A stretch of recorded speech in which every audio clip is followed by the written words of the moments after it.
পৃথিবীর মানুষের উপরে আল্লাহ যখন খুশি হয় তখন তার বাড়িতে আল্লাহ এক নম্বরে কন্যা সন্তান পাঠায়। এখানে যাদের কন্যা সন্তান আছে তাদের উপরে আপনি আর কিছু না হোক আল্লাহ খুশি ছিল, এই জন্য দিয়েছে।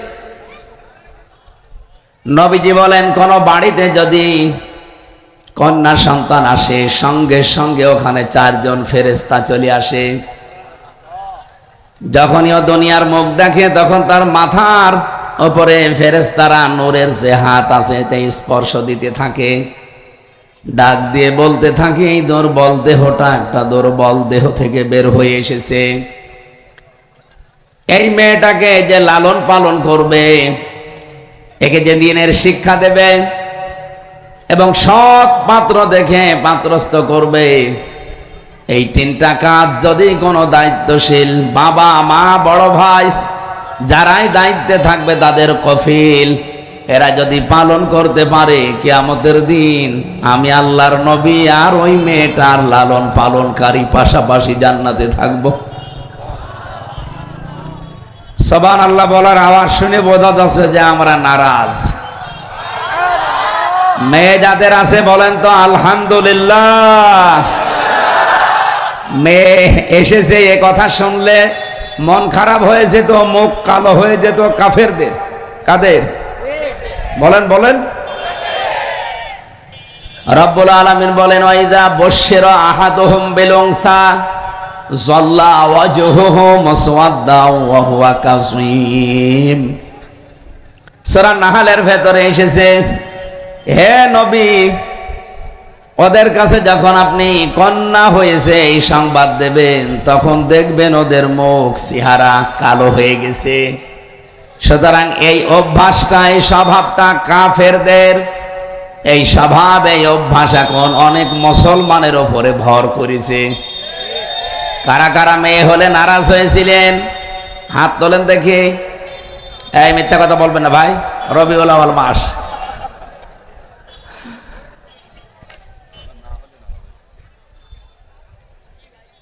না, এই এলাকা ভালো আলহামদুলিল্লাহ। আমার নিজের জেলা তো এই বদনাম করা যাচ্ছে না, আর এটা রেকর্ড হচ্ছে, সারা দুনিয়া যাচ্ছে। নিজের ঘরে যদি খড় না থাকে সারা দেশে আমার ওয়াজ চলবে, এই জন্য কিছু হলেও বলা যাবে না, থক্কু।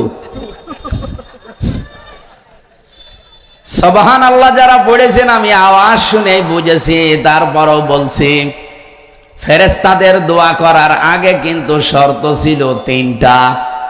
ফেরেশতা এমনিতেই দোয়া করে নাই, 3টা শর্ত দিয়ে দোয়া করেছে। 1 নম্বরে এই মেয়েটাকে যারা লালন পালন করবে, এর পেছনে যারা খরচ করবে তার সাধ্য মতো, এটা আমরা কম বেশি সবাই করছি। 2 নম্বরে এই মেয়েটাকে যারা ভালোবাসা দেবে এবং দিন শিক্ষা দেবে, যদিও 2 নাম্বার আর 1 নাম্বারে এক ছিল, আমি ভাগ করে ফেলেছি। 1 নম্বরে যারা এই মেয়েটাকে ভালোবাসবে, খুশি হবে। 2 নম্বরের পেছনে যারা সাধ্য মতো খরচ করবে লালন পালনের জন্যে। 3 নম্বরে এই মেয়েটাকে যারা দিন শিখাবে। 4 নম্বরে যারা সৎ পাত্র দেখে পাত্রস্থ করবে। এই 4টা কাজ যেই মানুষটা পালন করবে কিয়ামত পর্যন্ত আল্লাহর রহমত তার সাথে থাকবে। না, শব্দটা বোঝেননি।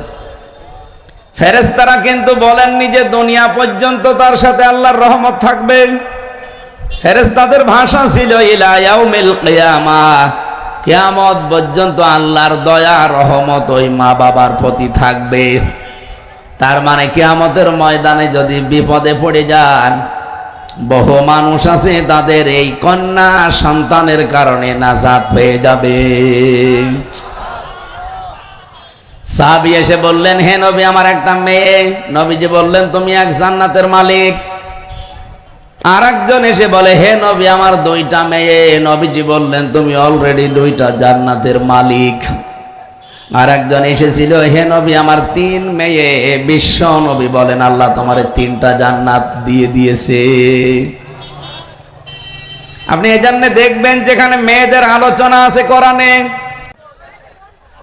কুষ্টিয়াবাসী কন্যা সন্তানের ব্যাপারে যে কথাগুলো শুনছিলাম, আমাকে আল্লাহ পাক তিনটা কন্যা দিয়েছেন। এই হাদিস দ্বারা আমি বিশ্বাস করি, যদি এই শর্তগুলো দুনিয়ায় আদায় করতে পারি, মহান আল্লাহ আমাকেও নবীজির সাথে জান্নাত দান করবেন। বলেন আমিন। এজন্য কন্যা যাদের আছে আপনি আনন্দে থাকবেন, খুশি থাকবেন। নবীজি জানিয়েছেন, কোন ঘরে যদি একটা কন্যা সন্তান থাকে, ওটা যদি আল্লাহ বলা হয়, ওটা জান্নাতের একটা টুকরা। জোরে বলেন সুবহানাল্লাহ। দ্বিতীয় নম্বরে পেয়েছি, আল্লাহ যদি এই লোকটার উপরে আর একটু বেশি খুশি হয়, তাহলে তার বাড়িতে আল্লাহ মেহমান পাঠায়। কিন্তু আমরা এই বিষয়ে নারাজ।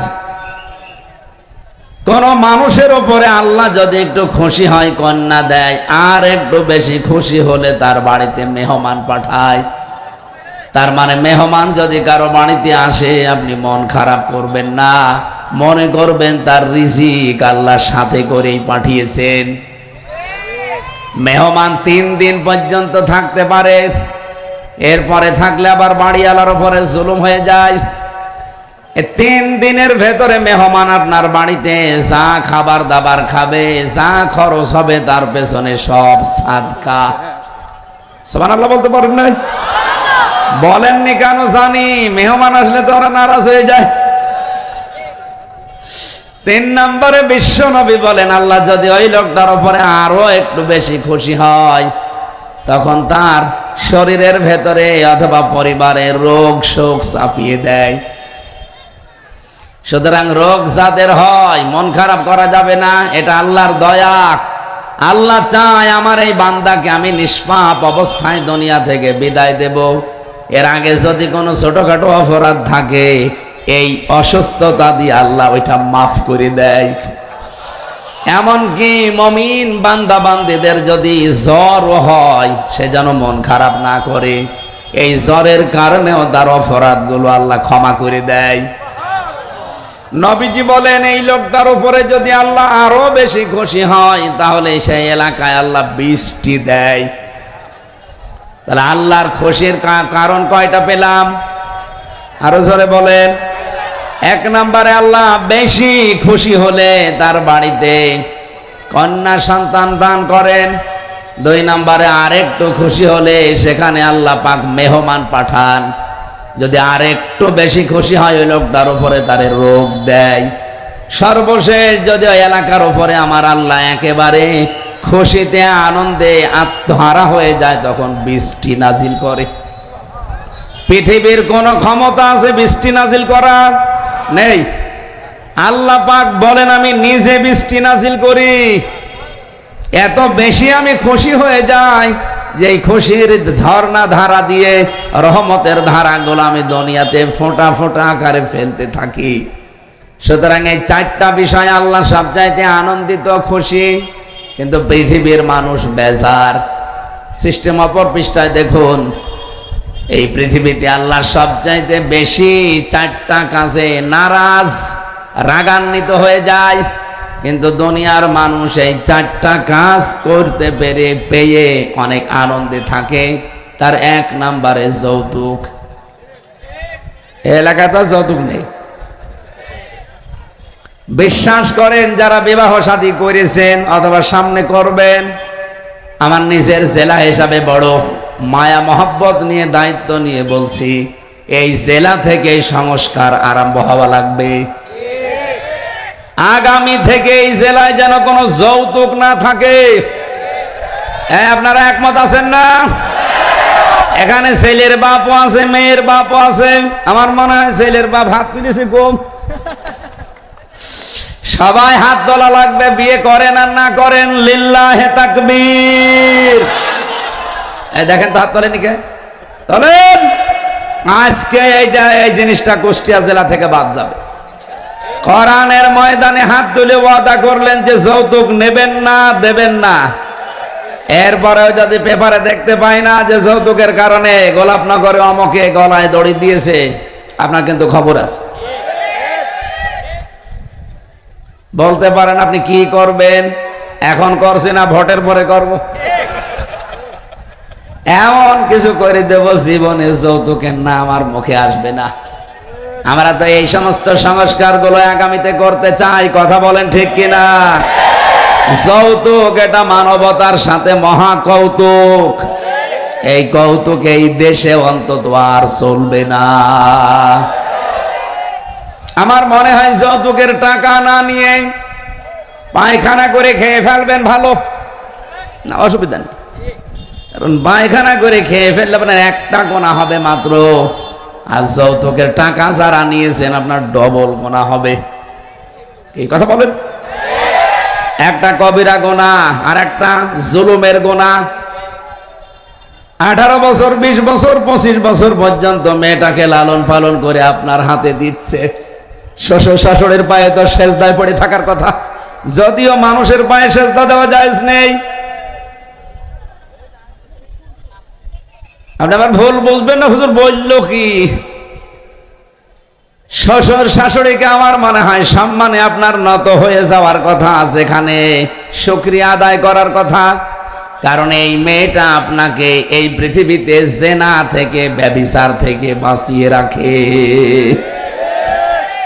এত বড় নিয়ামত আপনার জীবনে যেই শ্বশুর আর শাশুড়ি তৈরি করে দিল, এরপরও তার কাছে মোটরসাইকেল নেওয়া লাগবে, 2 লাখ টাকা নেওয়া লাগবে, এর মতো বড় জালেম দুনিয়ায় আর নেই। এরকম জুলুম করেছেন কারা? হাত তোলেন দেখি। এলাকায় যৌতুক নেই আমার বলবেন তো আগের থেকে, আমি তো জানতামই না। মেয়ে আমারও কিন্তু 3টা আছে, এলাকায় বিয়ে দেব। এরপরে যদি দেখি যে না বাবা শাহজালাল, আশা করছি এটা ভুলে যাবেন। এলাকায় শুরু হয়েছে কি বা আছে কিনা জানি না, আমার মনে হয় আছে। এই যে বরযাত্রী যাওয়া মেয়ের বাড়িতে, এটা কিন্তু ইসলামে নেই, এটা হিন্দুদের কালচার থেকে এসেছে। ইসলামে আছে অলিমা। কি আছে? অলিমার অনুষ্ঠান করা হয়। এটা কি ছেলের বাড়িতে না মেয়ের বাড়িতে? ছেলের বাড়িতে। সুতরাং আপনি যদি কিছু করতে চান, বিবাহ করতে পেরেছেন, আনন্দ করবেন, করেন, অলিমা করেন নিজের বাড়িতে। দরকার হয় মেয়ের বাড়ি থেকে আরো 500 লোক এনে খাবার খাওয়ান। একদিকে আপনি আনন্দিত, পুরাটা অনুষ্ঠান হয়ে যাবে ইবাদত। এই জন্য অলিমা করা সুন্নাত, আর বরযাত্রী করা এটা হারাম। হারাম বলছি এই কারণে, বহু কন্যার পিতা মাতা তারা মন থেকে এই বরযাত্রী খাওয়াতে চায় না, বাধ্য হয় এই সমাজের কারণে। কারো জিনিস নেওয়া জায়েজ নেই কোন সময় জানেন? এই যে গাছে মনে করেন একটা কাঁঠাল আছে, অনেকগুলো কাঁঠাল পেকে আছে, এই গাছটা আপনার চাচার, আপনি ভাতিজা ওই চাচার কাছে যেয়ে বলছেন চাচা অনেকগুলো মানুষ দাঁড়িয়ে আছে, কাঁঠালও দেখতে ভালো লাগে, আমি আপনার ভাতিজা, কাঁঠাল 2টা দিলে হয় না? লজ্জার খাতিরে এদিকে ওদিকে তাকাতেও পারে না মানুষজন, বলছে নিয়ে যা, ওকে মন থেকে দিয়েছে। ওইটা আপনি নিতে পারবেন না, জায়েজ নেই আপনার জন্য।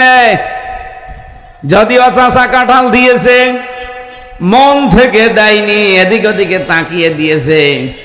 আপনি এইটা যদি আপনার জন্য জায়েজ না হয়, বরযাত্রীতে যারা যায় মরণের খাওয়া খায়, জায়েজ হয় কি করে? আশা করছে আগামী থেকে আমাদের জেলা থেকে আরম্ভ হবে এই কাজটা। এখন থেকে আর কোন বাড়িতে বরযাত্রী যাওয়া যাবে। বরযাত্রীর দাওয়াত দিলে বলবেন না আমি ওর ভেতরে নেই, আপনি অলিমা করেন, আমি আরো গোষ্ঠী সৈন্য নিয়ে যাব। এই কথা বলেন না কেন? আরে ভাই আপনি জবাব দেন না, আওয়াজও দেন না। আমি যে বারবার এতক্ষণ পেঁচাচ্ছি কথাগুলো এমনি না, আমার 3টা মেয়ে বিয়ে দেওয়া লাগবে না? যৌতুক নামে মানবতার সাথে এই মহা অভিশাপ, এটা আজ বাংলাদেশ থেকে চিরবিদায় করা লাগবে। 2 জন মহিলা আমাদের মাথার উপরে ছিল এতদিন, এই 2টা মহিলা কোনো দিন এ বিষয়ে কথা বলে নাই। অন্তত পুরুষ মানুষ যারা আছে তারা তো বোঝার কথা। যিনি এখন আছেন অন্তত তিনি 2 জন নবীর নাম নিয়ে আছেন। ডক্টর মোহাম্মদ ইউনূস, কয় নবীর নাম? মোহাম্মদ একটা, ইউনুস একটা। দুই নবীর নাম নিয়ে আপনি আছেন, কি করছেন? 1 বছর পার হয়ে গেল, একটা আইন পাশ করে দিতে পারছেন না এই দেশে যৌতুক নিলে তার ফাঁসি এমনি বন্ধ হয়ে যাবে। আশা করছি এটা ইসলাম যদি আসে এইটাও কায়েম হবে বাংলাদেশে ইনশাআল্লাহ। এই জন্য মেয়েদের বাবা যারা আছেন আনন্দে নিচে গিয়ে ভোট দেবেন, ছেলের বাবারা দিয়েন। আপনাকে তো আমি গোনা থেকে বাঁচিয়ে দিলাম, আপনার গোনা হচ্ছে। আজকে থেকে তওবা করা যায় না যে না আর যৌতুকের টাকা নেব না, এটা পায়খানার চাইতে নিকৃষ্ট। 2 নম্বরে হাদিস পেয়েছি, বিশ্ব নবী বলেন আল্লাহ যদি সব চাইতে বেশি রেগে যায় কোন মানুষের ওপরে, যেই মানুষটা গীবত করে। গীবতটা কি? যেই দোষ কোন মানুষের ভেতরে আছে ওই লোকটার কথাগুলো যদি আপনি বাইরে প্রচার করেন তাহলে সে মন খারাপ করতে পারে, এইটার নাম গীবত। বাংলাদেশে গীবত যাই হয় হোক না কেন তার চাইতে বেশি হয় এই দেশে তোহমত। এটা মারাত্মক গীবতের চাইতেও। এদিকে তাকান, এই 54 বছরের ভেতরে বাংলাদেশে স্বাধীন হয়ে সব চাইতে বেশি যে গোনাটা হয়েছে সেটা হচ্ছে তোহমত। কি কথা বুঝতেছেন? যে যেই দেশ করে নাই ওই দোষটার উপরে চাপিয়ে তাকে কালার করে দেয়, তার বদনাম বের করে। এটা বাংলাদেশে ছিল না। বলেন বলেন, সবচাইতে বেশি ছিল এই গণাটা বাংলাদেশ জামাত ইসলামী আর ইসলামী ছাত্র শিবিরের বিরুদ্ধে। আপনি মন খারাপ করলে আমি বলবো যেহেতু সত্য কথা, যেই দোষ তাদের উপরে এতদিন দেওয়া হয়েছে আন্দাজে, এই দোষে বহু দোষী আছে, তাদের কোনো দোষ নেই। রাজাকারের দোষ তাদের দেওয়া হয়, তাদের দলে মাত্র 37 জন, অথচ যারা দেয় তাদের 1040 জন রাজাকার। আমরা যদি হই রাজাকার, আপনি তো রাজাকারের বাপ। বলেন তো, ঝাঁঝর যদি এসে সইকে বলে তোর পেছনে ফুটো, ওরে মেরে ফেলা দরকার না? আপনার দলে 1040 জন রাজাকার, তাও লিস্টেড, আর আপনি আমার 37 জন নিয়ে মেতে আছেন। সুতরাং আগামী থেকে এই কথা আর কোনোদিন শুনবো না, জবাব দেওয়া লাগবে। কেন বলেন এই মিথ্যা কথা? নিজেরটা ঠিক করতে পারেন না। যাদের 37 জনের ভেতরে 11 জনকে আপনি এই দোষে ফাঁসি দিয়ে মেরেই ফেলেছেন, যদিও তারা ওইভাবে রাজাকার ছিল না, আন্দাজে দোষ চাপিয়ে দেওয়া হয়েছে।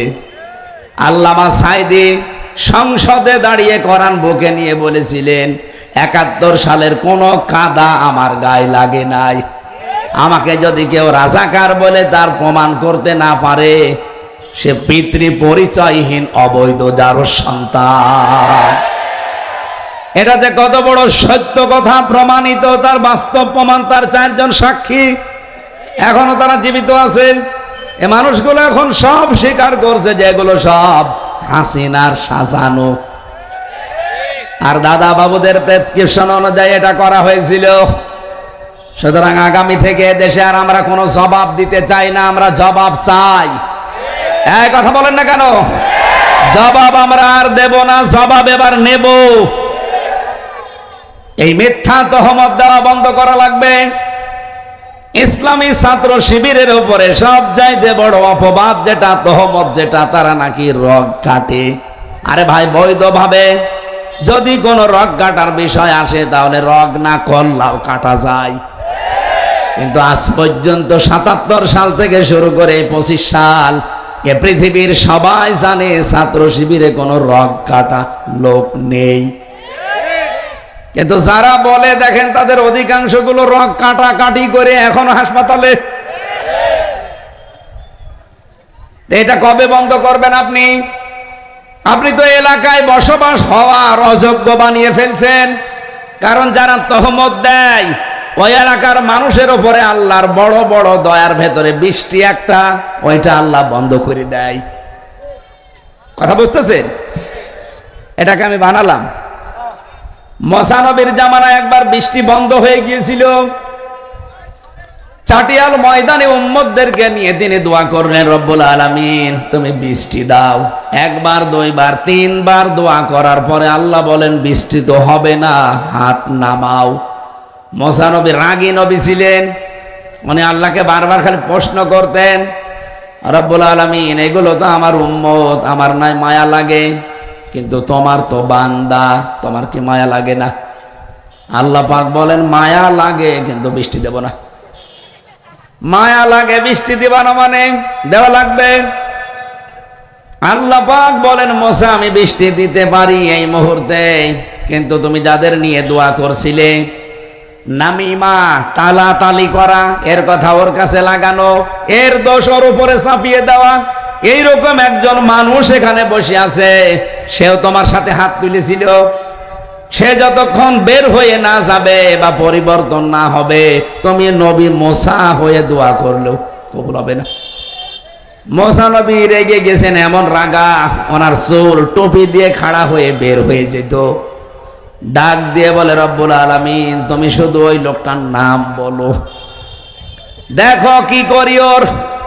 আল্লাহ বলেন না, আমি নিজেই নাম ধরে কথা বলতে নিষেধ করি, আর এখন আমি নাম বলে দেবা, সবার সামনে তারে অপমান করবা, হবে না। মুসা নবী বললেন, রব্বুল আলামিন তুমি যদি নাম না বলো, আমি তো আর আলিমুম বিদাতিস সুদূর না, যে মনের খবর জানি। চিন্তা করে দেখেন তো, মুসা নবীর মতো এত বড় পাওয়ারফুল নবী, যিনি আল্লাহর সাথে কথা বলতেন, কালিমুল্লাহ বলা হয় যাকে, সেই নবী বলছে আল্লাহ আমি তো আর আলিমুম বিদাতিস সুদূর না, যে মনের খবর কি আমি জানি। নবী মুসা যদি এটা না জানে, বাংলাদেশে বহু ভণ্ড পীর আছে, তারা মনের খবরও জানে। এগুলো যে ডাহা বাটপারি, মিথ্যা প্রতারণা, ধোঁকাবাজি ছাড়া আর কিছু বলেন। আজ যে বহু বানানো মাজার ভেঙ্গে ফেলা হচ্ছে, যদিও আমি এর পক্ষে না, আল্লাহর ওলিদের মাজার থাকবে সংরক্ষিত, আপনি সেখানে যেয়ে দোয়া করবেন শুধু, কিন্তু তার কাছে কিছু চাইবেন না। অথচ এই ভেড়া মারার বুকেও বহু জায়গায় আমরা মাজার বানিয়ে অনেকেই ব্যবসা করে খাচ্ছি।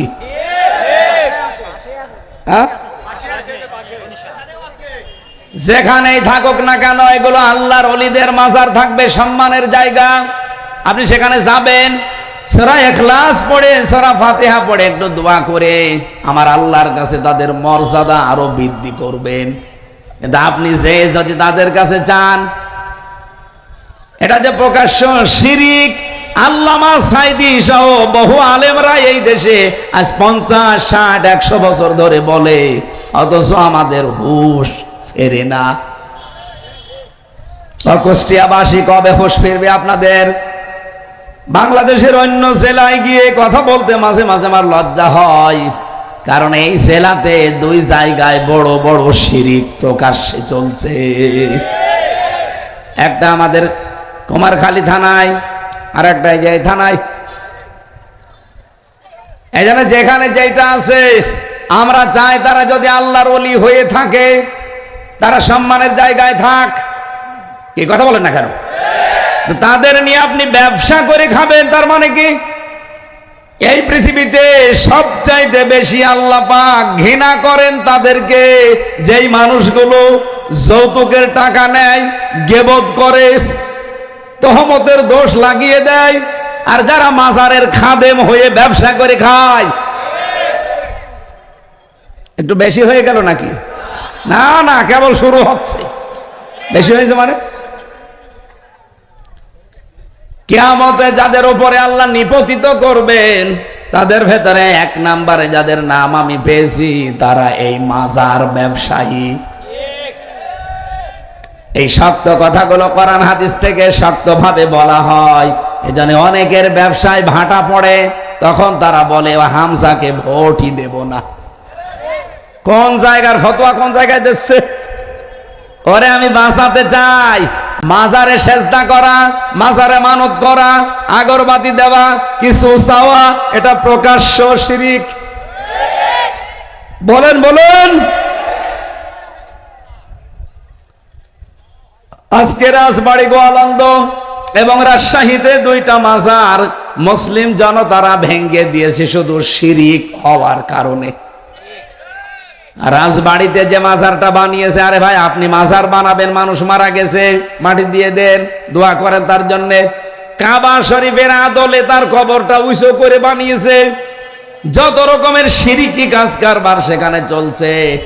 এলাকার মুসলমানেরা সহ্য করতে না পেরে প্রশাসনকে জানিয়েছিল, তারা কান মুখ নাড়ে নাই, ইমানের তাকিদে শেষ পর্যন্ত আজকে সেটা ভেঙে দিয়েছে।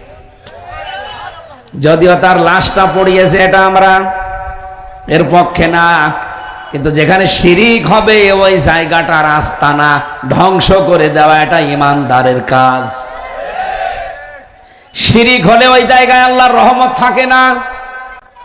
যারা একে অন্যের দোষ চাপিয়ে নিজেকে সাধু সাজান, নিজেকে ভালো মনে করেন, আপনি কি হচ্ছে জানেন? মুসা নবী বললেন, আল্লাহ আমি তো জানি না যে লোকটাকে, তুমি একটু বলো, ইঙ্গিত দাও। আল্লাহ পাক বলেন, না, নাম বলা যাবে না, তবে একটা সিস্টেম বলি, ওখানে যে সবাইকে নিয়ে তওবা করবা, ওই লোকটাও তোমার সাথে তওবা করবে, আর তওবা যদি কবুল হয়ে যায় সঙ্গে সঙ্গে বৃষ্টি নাজিল হবে। মুসা নবী বললেন, এখানে এরকম একজন লোক আছে যে নিচে দোষ করে অন্যের উপরে চাপিয়ে দেয়, অথবা এর কথা ওর কাছে লাগায়। আজ বাংলাদেশের বিভিন্ন পরিবারে, বিশেষ করে সমাজে, পাড়ায় পাড়ায় মানুষের ভেতরে মিল নেই শুধু এই গুনাহ থাকার কারণে। আর মেয়েদের অভ্যাস এটা আরো বেশি, এরা এক জায়গায় হলেই শুধু গেবত। এই কথা বলেন না কেন? কার কার বউ গেবত করে হাত তোলেন তো। ও একজন সম্মানিত মা বোনেরা, এরা যদিও ভয় পাচ্ছে যে রাতে আবার বিছানায় থাকতে দেন কিনা, এই জন্য হাত তুলছে না, কিন্তু আমি জানি মেয়েদের ভেতরে এই কবিরা গোনাটা বেশি। এই গোনার প্রচলন যে এলাকায় বেশি হয়ে যায়, সে এলাকায় আল্লাহ 4 নাম্বার যে রহমত, বৃষ্টি বন্ধ করে দেয়। মুসা নবী সবাইকে নিয়ে তওবা করলেন, তওবা করা শেষ, হাত তুললেন, সঙ্গে সঙ্গে আমার আল্লাহ বৃষ্টি দেওয়া আরম্ভ করে দিয়েছেন। এইজন্য এই গোনা যদি আমাদের কুষ্টিয়া জেলায় থাকে, আমরা এখান থেকে আজকে তওবা করে ফেলতে পারি না? বলেন বলেন। এরপরেও যদি আপনি এই গোনায় লিপ্ত থাকেন, নিজে দোষ করেন, অন্যের উপরে চাপিয়ে তাকে কালার করে দেন, আপনি এই মাহফিল থেকে চলে যান। কারণ আমরা যে দোয়া করবো, দোয়া কবুল হবে না আপনি থাকলে। দেখেন তো, ওই একজন চলে যাচ্ছে, দেখ আমার হয় ওই গোনা করে, ওই যে আরেকজন যাচ্ছে।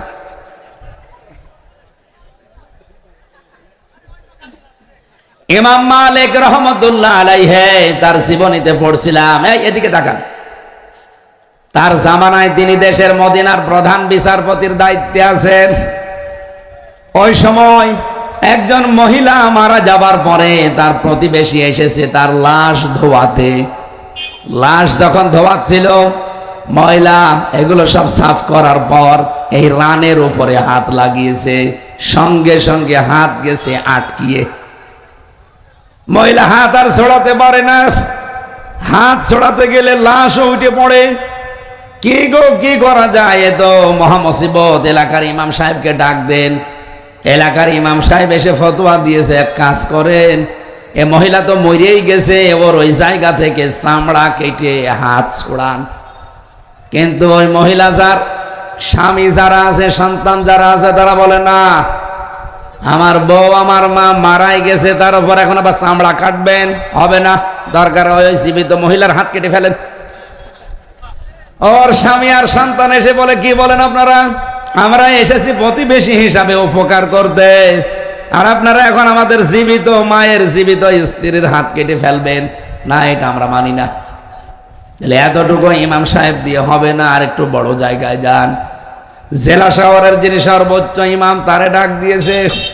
উনি বলছে, এক কাজ করেন, মহিলা তো মরে গেছে, কাটতে দেয় না, এ জীবিত যারা তারাও কাটতে দেয় না, আমাদের দ্বারা আর হবে না। এই দেশের প্রধান বিচারপতি যিনি হযরতে ইমাম মালিক, তারে ডাক দেন। ঘোড়ায় চড়ে গেলেন সেই মদিনায়, প্রায় 250 কিলোমিটার দূর। ওখান থেকে নিয়ে আসলেন এই এলাকাতে। অনেক ডাক দিলেন, পর্দা দিয়ে ঘিরে দাও, আমি মেয়েকে কয়েকটা প্রশ্ন করতে চাই।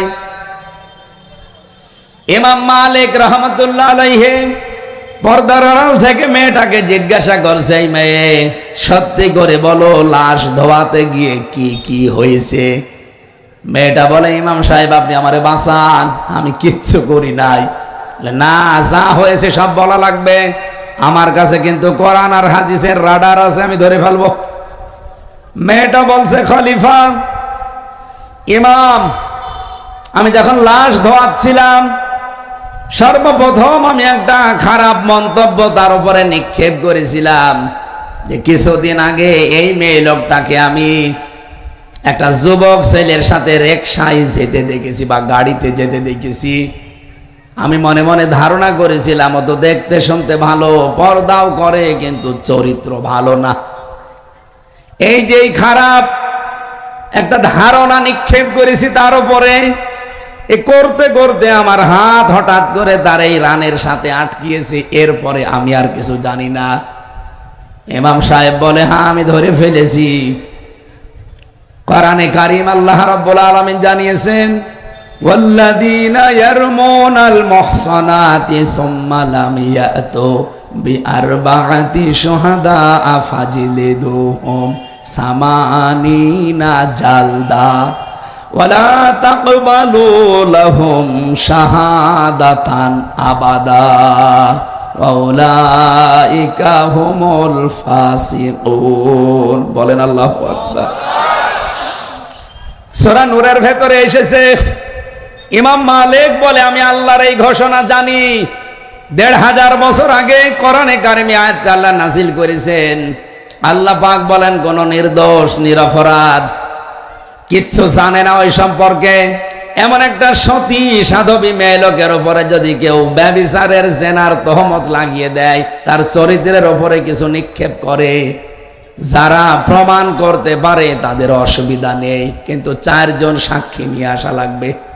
যদি 4 জন সাক্ষী জেনাকার অবস্থায় দেখে, তার সাক্ষী নেওয়া হবে। যদি আন্দাজে বলে না, তার সাক্ষী নেওয়া যাবে না। 4 জন সাক্ষী যদিও জোগাড় করতে না পারে, তাহলে তার 2টা শাস্তি হবে।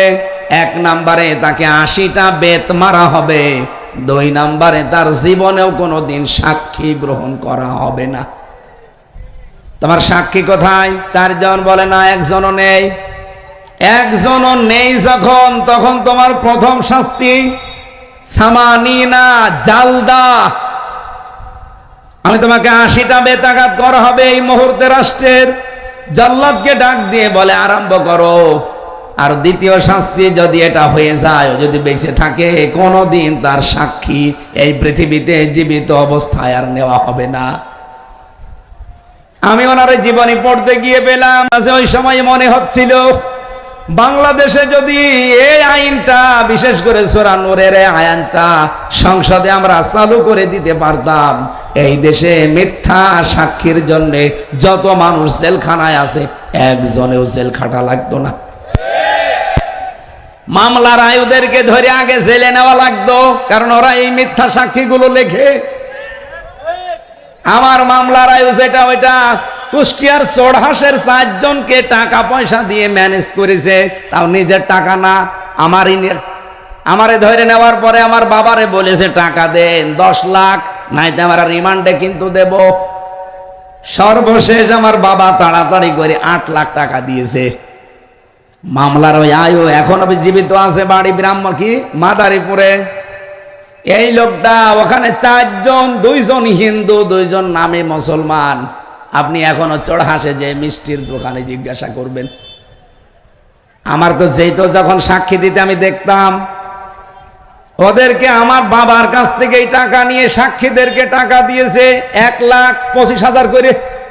ওদেরকে বলেছে, তুমি বলবো যে হামজা এই, বাকি আমি সব লিখে নেব।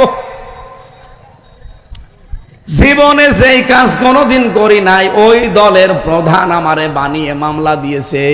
আমি নাকি আনসারুল্লাহ বাংলা টিমের প্রধান।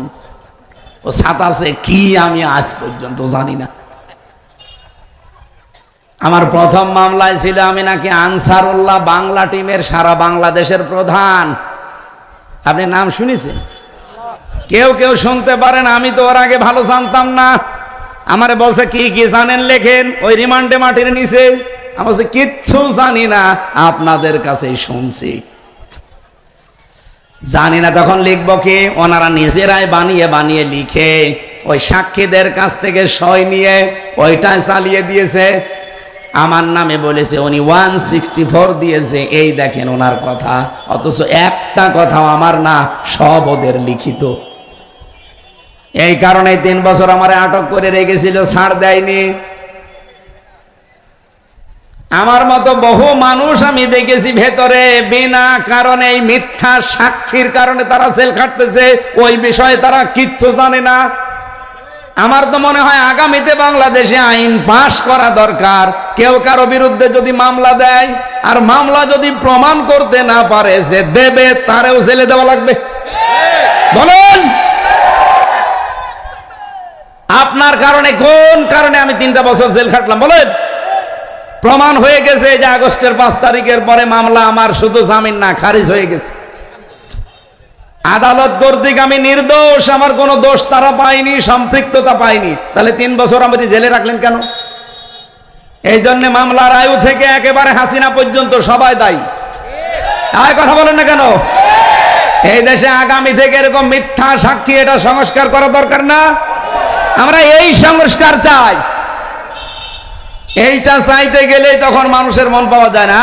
অত দরকারকে আগে নির্বাচন দেন, আমরা করে নেব। তোমরা করবা, তোমরা যত মিথ্যা মামলা এখনই 1 বছর 1 মাসের ভেতরে বানিয়ে ফেলেছো। বাংলাদেশ জামাত ইসলামের শ্রদ্ধাভাজন আমির, উনি আগস্টের 5 তারিখের পরেই বলেছিলেন, না আমরা কারো বিরুদ্ধে মিথ্যা মামলা দিতে চাই না, সত্য যারা তাদের উপরে আপনি অ্যাকশন নেন, কিন্তু মিথ্যা কারো উপরে দোষারোপ আমরা চাপাতে চাই না। উনি এই হাদিস জানেন তাই। কিন্তু বহু মানুষ দেখলাম মিথ্যা মামলা দিয়ে মিথ্যা সাক্ষী জোগাড় করে একেবারে বাবা শাহজালাল সব হালাল করে খেয়ে যাচ্ছে। না, এ থানায় নেই। ইমাম মালিক ডাক দিয়ে বলেন, আল্লাহর বান্দি, আজকে থেকে জীবনে যতদিন বেঁচে আছো কোনোদিন তোমার আর সাক্ষী গ্রহণ করা হবে না, এ তোমার শাস্তি। প্রথম যেহেতু তোমার কোনো সাক্ষী নেই, 4 জন, তুমি আন্দাজে মনে মনে ধারণা করে এই কাজ করেছো। যে মেয়েটা মারা গেছে তার স্বামীকে, তার ছেলেকে জিজ্ঞাসা করা হচ্ছে যে এই যে একটা যুবক ছেলের সাথে বাড়িতে যাচ্ছিল, এই ছেলেটাকে? স্বামী বলছে ওইটা আমার শালীর ছেলে। বলেন তো, শালীর ছেলে হলে এই মেয়েটার কি হয়? বোনের ছেলে। যেই 14 জন মহিলার সাথে দেখা করা জায়েজ আছে, তার ভেতরে বোনের ছেলে আছে না নেই? এই বলেন না কেন? 14 জন পুরুষ মানুষের সাথে আপনি দেখা করতে পারবেন। আপনার বাবা, আপনার ছেলে, আপনার ভাই, আপনার দুধ ভাই, এরপরে আপনার বোনের ছেলে, আপনার ভাইয়ের ছেলে, আপনার জামাই। জামাই মানে আপনি মেয়েজার সাথে বিয়ে দিয়েছেন, ওইটা জামাই। এরকম 14 জনের নাম আমি সূরা নিসার ভেতরে পেয়েছি। এই 14 জনের সাথে আপনি দেখা করতে পারবেন, কথা বলতে পারবেন, কিন্তু মুখমণ্ডল, হাতের কবজি আর পায়ের পাতা খোলা রাখা, বাকি শরীর ঢেকে রাখা লাগবে। কথা বুঝতেছেন? মেয়েরা যদি কেউ দেখা করতে চান, তাহলে 14 জন পুরুষের নাম সূরা নিসার 21 নম্বর আয়াতটা পড়ে নেবেন। যাদের সাথে বিবাহ করা হারাম, এদের সাথে দেখা করা জায়েজ, কিন্তু শুধু মুখ, হাত আর পায়ের পাতা বাদ দিয়ে পুরা শরীর ঢেকে রাখা লাগবে। বলেন তো, এই যে 14 জনের নাম আমি একটা একটা করে এখন বলবো, এর ভেতরে স্বামীর নাম আছে না? নেই। একে ওয়াজ শুনছে নাকি ওকে মাজারে আছে? আমি এটা আপনাদের জন্য বলছি না, মেয়েদের জন্য। আপনার স্বামীর নাম নেই কেন? স্বামীর কাছে আপনার কোনো পর্দা নেই। যেই মহিলা তার স্বামীর সামনে যত বেশি খোলামেলা থাকবে, তত বেশি তার সওয়াব বাড়তে থাকবে।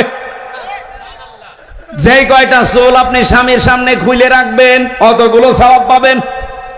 নবীজি বলেন, কোন স্ত্রী যদি স্বামীকে আনন্দ দেওয়ার জন্য হাসে, হাসতে গিয়ে যদি দাঁত বের হয়ে যায়, একটা দাঁত বের হলে একটা নফল হজের সওয়াব হয়, দুইটা বের হলে দুইটা নফল হজের সওয়াব হয়, 6টা দাঁতের কথা আছে। আমার মনে হয় বারবার সুবহানাল্লাহ বললে বাড়ি যেয়ে দেখবেন দাঁত কেলিয়ে পড়ে আছে। কি গো, হুজুর ওয়াজ করলে যত দাঁত দেখবা তত সওয়াব। এই জন্য আমি আর নামলাম না, দরকার নেই, দুইটাই থাক। সম্মানিত মা বোনেরা, আমি জানি আপনারাও দাঁত বের করেন স্বামী বাদ দিয়ে দোলা ভাইয়ের সামনে। হ্যাঁ, কথা বলে। এরকম মহিলা দেশে নেই? একজন মেয়ে লোকের জন্য মরণের মতো কঠিন এবং ভয়ঙ্কর হচ্ছে 2 জন পুরুষ। মৃত্যুকে মানুষ যেমন ভয় করে, এই 2 জন পুরুষকে যেন এরকম ভয় করে চলে। তার একজন হচ্ছে দোলা ভাই আর একজন দেবর। আর এই দেশে এই 2 জনের সামনে কোনো পর্দা থাকে না, অথচ এই 2 জন সম্পর্কে ভয়ঙ্কর। এদের থেকে আরো বেশি দূরত্ব বজায় রাখা লাগবে। একজন মেয়ে লোকের জন্য যেমন 2 জন পুরুষ মানুষ ভয়ঙ্কর মৃত্যুর মতো, একজন পুরুষের জন্যও 2 জন মহিলা সবচাইতে ভয়ঙ্কর। একজন হচ্ছে তার শালী আর একটা ভাবি। অনেকে ফতোয়া বের করেছে ভাবি আমার মায়ের মতো, ওর দাঁত খুলে ফেলা দরকার শয়তান। কয়দিন পরে দেখা যাচ্ছে ভাবিরে নিয়ে আল্লাহ রাস্তায় চলে গেছে। আরে ভাবির যদি মায়ের মতো হয়, মায়ের সাথে কেউ পালায়, হ্যাঁ কথা বলেন না কেন? তার মানে আপনার এটা ফন্দি ফিকির। এই ভেড়া মারায় যদি কেউ এরকম মনে করে থাকেন, বাদ দেন এই ধান্দা। ইমাম মালিক ডাক দিয়ে বললেন, জল্লাদ পিঠের উপরে চাবুক লাগাও। একটা একটা করে চাবুক মারতেছে, প্রায় ৭৯টা হয়ে গেছে, কিন্তু হাত খোলে না। ইমাম মালিক ডাক দিয়ে বললেন, জল্লাদ খবর কি? বলেন, না হাত তো খোলে নাই, আর একটা চাবুক বাকি আছে। ইমাম মালিক ডাক দিয়ে বললেন, দেখেন আল্লাহর কোরআন আমি 100% বিশ্বাস করি, এখানে কোনো 2 নাম্বারই নেই। অবশ্যই আমাদের কোনো কিছু ভুল হয়ে যাচ্ছে। মেয়েটাকে জিজ্ঞাসা করলেন পর্দার আড়াল থেকে, তুমি কিন্তু মুখ দিয়ে অথবা অন্তর দিয়ে এই ধারণাটা নিক্ষেপ করেছিলে, এই খারাপ ধারণা, অথচ ওই মহিলার চরিত্র ওইরকম না। আল মুসলিমু মান সালিমাল মুসলিমুনা মিন লিসানিহি ওয়া ইয়াদিহি। নবীজি বলেন, মুসলমান তো ওইটা যার হাতের দ্বারা মুখের দ্বারা অন্য মুসলমান শান্তি পায়। অথচ আজ বাংলাদেশে হাত মানে শুধু এই হাত না, হাত মানে ক্ষমতার হাত, হাত মানে প্রভাবের হাত, হাত মানে আইনের হাত। এই সমস্ত হাতের দ্বারা এবং মুখের দ্বারা যদি কোনো মানুষ কষ্টে থাকে, মুসিবতে থাকে, আল্লাহর কসম আপনি আল্লাহর নবীর উম্মত এখনো হতে পারেননি। যেহেতু হাত দিয়ে তুমি লাশ ধোয়াচ্ছিলে আর মুখ দিয়ে কথা বলছিলে যে এই মেয়েটার এই চরিত্র এই খারাপ, এই খারাপ, রব্বুল আলামিন তার এই পবিত্র পবিত্রা বান্দার প্রতি এরকম উল্টা পাল্টা ধারণা করা পছন্দ করে নাই। এজন্য সঙ্গে সঙ্গে পাপের শাস্তি দিয়েছে, হাত গেছে আটকিয়ে। তো একটা চাবুক তো বাকি আছে, 80টা মারলে তো তোমার গোনা মাফ হবে। জাল্লাদকে বললেন, চালাও এবার বিসমিল্লাহ বলে। ৭৯টা হয়ে গেছে, আর একটা মারবে। বিসমিল্লাহির রহমানির রহিম। 80টা মারার সঙ্গে সঙ্গে চট করে হাত খুলে গেছে। আমার ভাইরা, আমি যেটা বোঝাতে চাই এই জীবনী থেকে, আন্দাজে কোনো ধারণা করলে যদি এই শাস্তি আল্লাহ সঙ্গে সঙ্গে চাপিয়ে দেয়, আমার মনে হয় এইরকম শাস্তি যদি বাংলাদেশে আজকে থাকতো, আর ডাকসুতে যত রকমের দোষ চাপানো হচ্ছে সাদিক কায়েমের উপরে আর ফরহাদের উপরে, সবগুলো বন্ধ হয়ে যেত। আন্দাজে দোষ চাপিয়ে দেয়। আপনি রাগ করবেন না, আপনার হাতে পায়ে ধরে বলছি, বিবেকটা একটু কাজে লাগান। সাদিক কায়েম গোপনে ফরহাদ গোপনে পেছনে থেকে যে কাজটা করে দিয়েছে তাদের কাজ মাথায় তুলে রাখার কথা এ জাতির, অথচ কত শোতানাতা দোষ তাদের উপরে গোপনে চাপিয়ে দেওয়া হচ্ছে। এখন এই জাতির মতো নিকৃষ্ট এবং নেমো খারাপ মানুষ আমি আর পৃথিবীতে পাই না। জাতির সূর্য সন্তান যারা পৃথিবীর প্রত্যেকটা দেশের দিকে তাকান, তারা জাতির সূর্য সন্তানদেরকে মাথায় তুলে রাখে। এত বড় কঠিন অবস্থা থেকে যারা আজ আমাদেরকে উন্মুক্ত জীবনে ফিরিয়ে দিল, সে যেভাবে হোক, তাদেরকে আজ জাতি উল্টা পাল্টা দোষ দিতে দ্বিধাবোধ করে না। আল্লাহ এদেরকে সম্মতি দান করেন। এরপরেও যদি এ মানুষগুলোর হেদায়েত আল্লাহর জানা থাকা যে হবে না, এদেরকে যেন নমরুদ ফেরাউনের মতো হালাক করে দেন, বলেন আমিন। এত বড় কঠিন কথা আমি বলতাম না, এই আচরণগুলো দেখে বলছি। সুতরাং আল্লাহ সবচাইতে নারাজ এবং মন খারাপ হয়, আল্লাহ রাগান্বিত হয়ে যায় যখন মানুষ গীবত করে আর এর কথা ওর কাছে চাপিয়ে দেয় মিথ্যা তহমত দিয়ে। 3 নম্বরে বিশ্বনবী জানিয়েছেন, মানুষ যখন সুদ খায় তখন আল্লাহ আরো বেশি রেগে যায়, অথচ বাংলাদেশে এখন ঘরে ঘরে সুদ। এই কথা বলেন, এলাকায় এখানে এটা আছে কিনা আমি জানি না, যে টাকা ছেড়ে রাখে, টাকা আসে 1000 টাকা দিয়ে রাখে, মাসে মাসে 100 টাকা করে বেশি পায়। এরকম যদি কেউ থাকেন, আমি অপমানের জন্য না, সংশোধনের জন্য বলছি, আপনার জন্য আমি আজকে এমন একটা কাজ করে দেব, আপনি ছেড়ে দেবেন। হাত তোলেন তো দেখি। টাকা ছেড়ে রেখেছেন আপনি? হাত তুলে আবার নামিয়ে ফেলছে না, আপনি হাত তুলেছেন যখন, বলেন কয় টাকা ছেড়েছেন? এই 10-20 হাজার মানুষের সামনে আপনার লজ্জা হয়?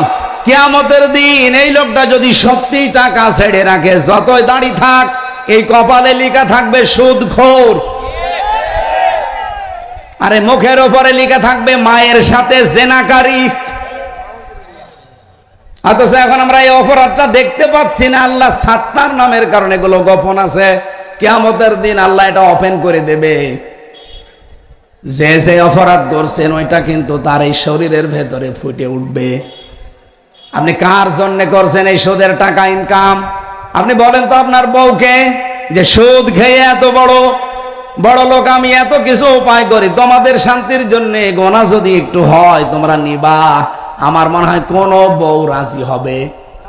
আজকে এই বাড়ি যে পরীক্ষা করি তো, যে আমার চলতে কয় টাকা লাগে, আমি আমার নিজের জন্য না, তোমাদের শান্তি সুখের জন্য কিন্তু একটু উল্টাপাল্টা করি, গোনা একটু হয় আমিও জানি। এখন বলো তো আমার এই অপরাধটা তোমরা একটু ভাগ নেবে? একটা বউ, একটা ছেলে মেয়ে, কেউ রাজি হবে না। কার জন্য চুরি করছেন? যার জন্য চুরি করি সেই যদি কিয়ামতে বলে চোর, এরকম পাগল চোর দেশে আছে। আমরা এরকম পাগল হতে চাই? আল্লাহ আমাদের হেফাজত করুন। 4 নম্বরে সবচাইতে বেশি আমার আল্লাহ একেবারে যখন সর্বশেষ রেগে যায়, যখন আল্লাহ দেখে লোকটা মিথ্যা কথা বলছে। আর এইটাই বাংলাদেশে বেশি। বলেন, বিশ্বে আমি যতগুলো দেশে এই ছোট বয়সে ঘুরেছি, সবচাইতে বেশি মিথ্যা পেয়েছি বাংলাদেশ আর ভারতে। বিশ্বের কোন দেশে আমি এত মিথ্যা কথা পাইনি। এমনকি চরিত্র পর্যন্ত, এই যে চুরি করার স্বভাব, অন্যের জিনিস নিজের মনে করে নিয়ে যায়। মালয়েশিয়া বিশ্ববিদ্যালয়ে ঘুরছিলাম, হঠাৎ করে দেখে একটা মোবাইল পড়ে আছে। আমার সাথে যে ছেলেরা ছিল তারা এই দেশের না, অন্য দেশের। 120টা দেশের ছেলে মেয়ে সেখানে পড়াশোনা করছে। আমারে বলছে, মাওলানা এই যে মোবাইলটা পড়ে আছে, বিশাল ক্যাম্পাস, আমাদের কুষ্টিয়া বিশ্ববিদ্যালয়ের প্রায় 20 ডবল বড় হবে, এত বড় বিশাল এরিয়া। এই এলাকা থেকে ওই এলাকা যেতে মানুষ গাড়ি নিয়ে যায়। আমারে বলছে যে মোবাইলটা পড়ে আছে, এর পাশ দিয়ে যদি শুধু বাংলাদেশ আর ভারতের ছেলে মেয়েরা না যায়, কিয়ামত পর্যন্ত মোবাইল পড়ে থাকবে, কেউ নেবে না। আমার কি নাম করলো না বাঁশ দিল? আমারে বলছে শুধু বাংলাদেশের আর ভারতের ছেলে মেয়েরা যদি যায়, এ গায়েব করে ফেলবে। কিন্তু অন্য কোন দেশের ছেলে মেয়েরা এর পাশ দিয়ে গেলে শুধু দেখবে, তাকাবে না। আর যদি নেয় ও হারানোর জিনিস যেখানে জমা দেয়, ওখানে একটা জায়গা আছে, ওখানে জমা দিয়ে দেবে। আমি ওনার ভাষায় জিজ্ঞাসা করলাম ইংরেজিতে যে ভাই আপনি কি আমার সুনাম করলেন না বাঁশ দিলেন? আপনাদের দেশের মানুষের চরিত্র এইতে বলবো কি? আমরা এই চরিত্র পাল্টাতে চাই না। বলেন বলেন, আজকে থেকে একটা নিয়ত করা যায়, যত বড় বিপদ আসুক আর যাই হয়ে যাক, জীবনে আর কোনোদিন মিথ্যা কথা বলবো না।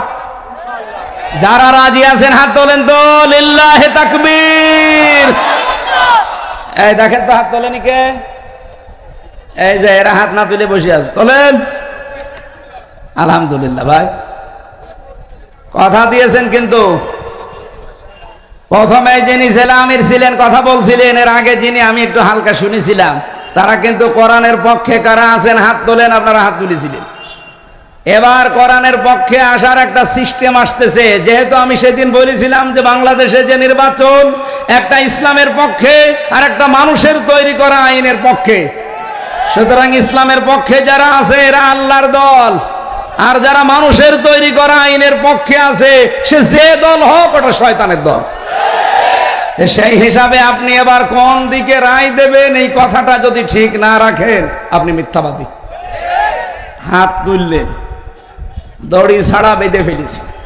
এক কথা বল, আল্লাহ আমাদের এই যে 4-8টা জিনিস বললাম, 4টা জিনিসে যেটা আল্লাহ নারাজ ছেড়ে দেওয়ার তৌফিক দিন, যেটা আল্লাহ খুশি আমাদেরকে আনন্দে আত্মহারা হয়ে আঁকড়িয়ে ধরার তৌফিক দিন। বলেন আমিন। সূরা ফাতিরের একটা আয়াত আর লক্ষ লক্ষ হাদিসের একটা টুকরা পড়েছি। 32 নম্বর আয়াতটা পড়েছিলাম। রব্বুল আলামিন বলেন, সুম্মা আওরাসনাল কিতাবাল্লাযীনা ইসতাফাইনা মিন ইবাদিনা ফামিনহুম যালিমুল লিনাফসি ইলা আখির আয়াত। রব্বুল আলামিন বলেন, অতঃপর আমি এই পৃথিবীতে কোরআনের উত্তরাধিকারী, কেরা কোরআনের ধারক বাহক, কোরআনের জ্ঞান আমি আল্লাহ শুধু আমার বান্দার বান্দিদের মাঝে তাদেরকেই দান করি, যাদেরকে আমি আল্লাহ মনোনীত করি, পছন্দ করি। ও বাংলার মুসলমানেরা, আজ আমরা যারা আলেম আছি, এখানে আলেমদের কিছু দায়িত্ব কর্তব্য। সে আলেম নারী হোক আর পুরুষ হোক। আলেম মানেই শুধু নামের আগে মাওলানা মুফতি লেখা আছে, এটাই আলেম না। যতটুকু জ্ঞান আপনি পেয়েছেন, আপনি ওই জ্ঞানের আলেম। আপনি নামাজ সম্পর্কে মনে করেন কিছু জানেন, আপনি নামাজের আলেম। আপনি যাকাত সম্পর্কে কিছু জানেন, আপনি যাকাতের আলেম। এক কথা বুঝতেছেন? শরীয়তের পূর্ণাঙ্গটা যারা জানে, আমরা তাদেরকে অনেকে আলেম মনে করি। রব্বুল আলামিন বলেন, আমার কিতাব যেহেতু পূর্ণাঙ্গ পরিপূর্ণ, সুতরাং আমার কোরআনের জ্ঞান যারা পাবে, এই মানুষগুলো যেমন তেমন মানুষ না, এরা আমার মনোনীত। সুম্মাস্তাফাইনা, এদেরকে আমি ইস্তেফা করি, এদেরকে আমি মনোনীত করেছি, এদেরকে আমি নির্বাচিত করেছি, পছন্দ করি। এজন্য এদেরকে আমি শুধু আমার কোরআনের ধারক বাহক, জ্ঞানী, এলেম দিয়ে ধন্য করেছি। কিন্তু আমার এই বান্দা বান্দীদের ভেতরে যারা কোরআনের জ্ঞান পেয়েছে, কোরআনের এলেম পেয়েছে, এরা আবার 3 প্রকার। এদিকে তাকান, এবার আপনারটা আসতেছে। কম বেশি আমরা এখানে যারা আছি, অন্য জাতির লোক বাদ দিয়ে সবাই কোরআনের কিছু না কিছু জানি না, জানি না? বলেন বলেন। কিছু না জানলে সূরা ইখলাস জানেন না? কুল হুয়াল্লাহু আহাদ, এই তো আপনাকে আল্লাহ কোরআনের জ্ঞান দিয়েছে। রব্বুল আলামিন বলেন, ফামিনহুম যালিমুল লিনাফসিহি, এদের ভেতরে এক প্রকার বান্দা আছে যারা কোরআনের জ্ঞান পেয়েছে কিন্তু তারা জালেম, তারা নিজেদের উপরে জুলুম করেছে। কারা তারা দেখেন তো আপনি এই ক্যাটাগরিতে পড়েন কিনা? 1 নম্বরে যে মানুষগুলো কোরআনের জ্ঞান পেয়েছে, এলেম পেয়েছে, কিন্তু হারাম কাজ লিপ্ত থাকে আর ফরজ কাজ করে না। এই মানুষগুলো নিজেদের উপরে নিজে জুলুম করার কারণে কিয়ামতে উঠবে, কিন্তু আলেম হয়ে না, জালেম হয়ে। এদেশে এরকম জালেম নেই? হারাম কাজে লিপ্ত থাকে, ফরজ কাজগুলো করে না। 2 নম্বরে মিনহুম মুকতাসিদ, মধ্যম পন্থা অবলম্বনকারী। এরা হচ্ছে ফরজ নামাজ, ফরজ কাজগুলো আদায় করে, হারাম কাজগুলো ছেড়ে দেয়, কিন্তু মাকরু কাজ, এরপরে মুস্তাহাব বিষয়গুলো ছেড়ে দেয়, মুবাহ বিষয়গুলো কিছু মনে করে না। আমি যে ব্যাখ্যাটা বলছি এটা ইবনে কাসির থেকে। আমার তো মনে হয় বাংলাদেশে এখন আমরা যারা নারী আর পুরুষ আছি কোরআনের জ্ঞানে এই 2 নাম্বারের ক্যাটাগরিতে আছি। ফরজ হয়তো আদায় করি, হারাম কাজও আস্তে আস্তে অনেকে ছেড়ে দেয়, কিন্তু মাকরু আছে। এরপরে আবার অন্যান্য যতগুলো সুন্নত আছে ওগুলোর গুরুত্ব দিতে চায় না। এরপরে মুস্তাহাব আছে, মানতে চায় না। আল্লাহ আমাদেরকে এই পর্যায়ে রেখেছে, আমার যতটুকু পর্যায়ে আলোচনা। 3 নম্বরে ওয়ামিনহুম সাবিকুম বিল খায়রাতি বিইজনিল্লাহ।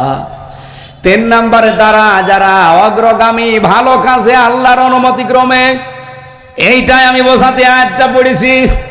রবিউল আউয়াল মাস, বিশ্ব নবী এসেছিলেন এই মাসে যতগুলো মিশন নিয়ে, তার 1 নম্বরে মিশন ছিল আল্লাহর এই জমিনে আল্লাহর বিধান কায়েম করা। আমি কি এটা বানালাম? বলেন বলেন। আপনি পুরা কোরআনটা সামারাইজ করে দেখবেন, সব কথার এক কথা এই কথা যে হে নবী, আপনাকে আমি পাঠাইছি হল্লাযী আরসালা রাসূলাহু বিল হুদা ওয়া দীনিল হাক্কি লিইয়ুযহিরাহু আলাদ দীনি কুল্লিহি ওয়ালাউ কারিহাল মুশরিকুন। আমি সেই আল্লাহ, আপনাকে আমি পাঠালাম আমার সত্য দিন ইসলাম দিয়ে, কোরআন দিয়ে। আমি চাই পৃথিবীতে যত জীবন বিধান আছে সব পেছনে ফেলে দেবেন, আমার কোরআনকে আপনি দুনিয়ায় জারি করবেন, কায়েম করবেন, বিজয় করবেন। যদিও এতে মুশরিকদের মন খারাপ হবে। সুতরাং রবিউল আউয়াল মাস এসেছে আমাদের এই শিক্ষা দিতে। আমরা এই দেশে এখন আল্লাহর বিধান কায়েম করতে চাই, যদিও যারা শিরিক করে তাদের কাছে এটা ভালো লাগবে না। কথা বলেন না কেন? আলেমদের ভেতরে 3 নাম্বার যেটার পর্যায়, এটা অনেকে আমরা এখনো যেতে পারিনি। আল্লাহ যাদেরকে নির্বাচিত করেছেন, মনোনীত করেছেন, ভালোবেসেছেন, পছন্দ করেছেন, তাদেরকে এই কাজটা আল্লাহ অ্যাক্টিভ ভাবে করার সুযোগ দেয়। যেমন আল্লামা সাঈদীকে আল্লাহ দিয়েছিলেন। উনি যদি পীর হতেন, সারা জীবন পীর সাহেবগিরি করতেন, কত কিছুর মালিক হয়ে যেতেন আপনি বলেন। তার মতো বড় পীর বাংলাদেশে আর কাউকে পেতেন আপনি? এত মুরিদও তার কেউ থাকতো না, এত মুরিদ হয়তো তার। কিন্তু জীবনে তিনি এই 3 নাম্বারটা বেছে নিয়েছেন। অমিনহুম সাবিকুম বিল খায়রাত। এই খয়রাতের ব্যাখ্যায় আমি প্রায় 25টা বিষয় পেয়েছি। একটা একটা করে সিরিয়াল করে আমি দেখেছি। সর্বপ্রথম খয়রাত, ভালো কাজ আল্লাহর দৃষ্টিতে এই জমিনে দিন কায়েম করা। কুষ্টিয়াবাসী বড় ভালোবাসি আপনাদের। আমি চাই নারী পুরুষ যারা এসেছেন এটা একবারে বুঝে ফেলেন। আপনি যত তাড়াতাড়ি বুঝবেন তত তাড়াতাড়ি আপনি কল্যাণ পাবেন। যত অগ্রগামী হবেন দেখবেন তত তাড়াতাড়ি কল্যাণ আসতেছে। যালিকা হুয়াল ফাদলুল কাবীর। এটা যেমন তেমন দয়া না, আল্লাহ বলেন এটা বহু বড় দয়া, ফাদলুল কাবীর, সবচাইতে বড় অনুগ্রহ আপনার প্রতি। বাংলাদেশে আজ মাত্র 18 কোটি মানুষের 7 কোটি 20 লাখ মানুষ, এরা চাচ্ছে যে এই দেশে দিন কায়েম হোক। এই আয়াত অনুযায়ী এরাই অমিনহুম সাবিকুম বিল খায়রাত, এরা ভালো কাজে অগ্রগামী, এই মাত্র 7 কোটি 20 লাখ। বাকি যারা বাইরে আছেন আহ্বান জানাবো, ফিরে আসেন। আল্লাহর দিন কায়েমের জন্য পতাকা তলে যারা শামিল করতে চায় শামিল হয়ে যান। ইবনে মাসউদের হাদিস পড়েছিলাম না, ফাত্তাবিউস সিওয়াদাল আযম। তোমাদের জীবিত অবস্থায় যখন তোমরা দেখবে যেই দলের দ্বারা ইসলাম কায়েম করা অতি তাড়াতাড়ি সম্ভব, তোমরা ওই দলকে সাপোর্ট করবা, অনুসরণ করবা, পেছনে থাকবা। আর আমি যেটা জানি এখন বাংলাদেশে দিন কায়েম করার জন্য সবচাইতে বেশি অগ্রণী ভূমিকায় আছে বাংলাদেশ জামাত ইসলামী। আপনার মন খারাপ হলে আপনি লেখাপড়া করে বুঝে নেন, যান সূরা ফাতির 32 নম্বর আয়াত। এটা যদি করতে পারেন, এর পরবর্তীতে আল্লাহ সুসংবাদ দিয়েছেন জান্নাত। জান্নাতুন না, জান্নাত বহুবচন দিয়েছেন। এরপরে শব্দটা আদন, স্থায়ী। আমরা এখানে যারা আরবি গ্রামার বুঝি জিজ্ঞাসা করে দেখেন তো, আরবিতে এক বচন আছে, দ্বি বচন আছে, বহু বচন আছে, কিন্তু অন্যান্য ভাষায় আপনি এটা পাবেন না, এক বচন বহু বচন। তার মানে দুই হলেও কিন্তু বহু বচন হয় না, কমপক্ষে তিন হওয়া লাগে। আল্লাহ যে জান্নাত না দিয়ে জান্নাত বহু বচন দিয়েছেন, তাফসিরে মুফাসসির লিখেছেন, কোন মানুষকে যদি আল্লাহ এই পৃথিবীর ময়দানে দিন কায়েমে শরীক থাকার কারণে তাকে যদি জান্নাত দান করেন, একটা না কমপক্ষে তিনটা জান্নাত দান করবেন। আর এক একটা জান্নাত হবে ভেড়া মারার মতো। বলেন, তামাম পৃথিবীর সমান এক একটা জান্নাত হবে। আমরা যেহেতু লোভে পড়েছি, আমরা করছি, মন থেকে করছি, ইখলাসের সাথে করছি। আপনাদেরকে আহ্বান জানাচ্ছি, দুনিয়া থাকবেন না, আমিও 100 বছর পরে এখানে থাকবো না, আপনিও থাকবেন না। আসেন এই বহু বচন যে তিনটা জান্নাত কমপক্ষে পাওয়া যাবে, এইটা পাওয়ার জন্যে অফি যালিকা ফালিয়াতানা ফাসিল মুতানাফিসুন। এবার প্রতিযোগিতা আরম্ভ করি আমরা সবাই মিলে এই জান্নাতটা পাওয়ার জন্য। যেখানে একটা জান্নাতের কথা বলেন না আল্লাহ, কয়টা বলেন? বলেন, সবাই যেন কমপক্ষে তিনটা জান্নাতের মালিক হতে পারি, সেই রাস্তায় এগিয়ে আসার আহ্বান জানাচ্ছি। 11টা পার হয়ে গেছে, আবার সকাল থেকে প্রোগ্রাম শুরু, এই জন্য আমরা আর টানতে পারলাম না। যাই বলেছি আল্লাহ কবুল করেন। আমার একটা বই আছে, লিখিত বই, জেলখানায়, সৃষ্টি নিয়ে লিখা, যদি লাগে পেছনে গাড়ি আছে, এখান থেকে নিয়ে যান। আল্লাহুম্মা আমিন।